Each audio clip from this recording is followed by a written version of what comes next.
Tensions are running high throughout the Levant, with Israel facing threats from Iran and along its northern border, as its forces try to quash Hamas in Gaza after nearly 10 months of conflict. And in Washington, President Joe Biden is attempting to cool things down after last week's assassinations of two top anti-Israel figures.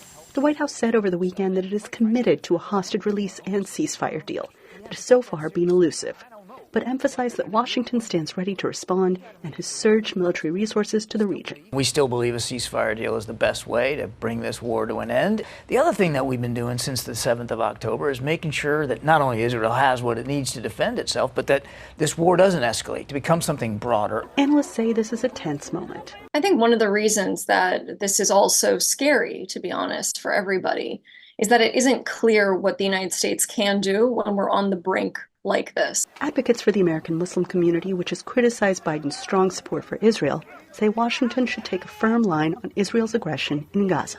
The United States possesses a wide array of diplomatic and political tools to hold Israel accountable, whether that's withholding aid, ammunition, weapons, political support, or sanctioning more of Israel's far-right settlers that have been engaged in violence.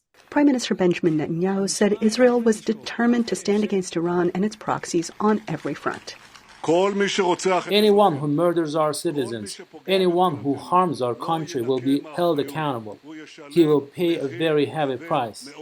Jordan's foreign minister recently paid a rare visit to Iran's capital, Tehran, and Biden on Monday spoke to Jordan's King Abdullah II about de-escalating tensions in the region. Hall says U.S. diplomacy with Iran through a regional mediator such as Qatar or Jordan may be the best way forward. To speak to Iran, try to address their concerns, but also to be essentially a conduit for the United States to ensure that there's some kind of open channel during these particularly scary times.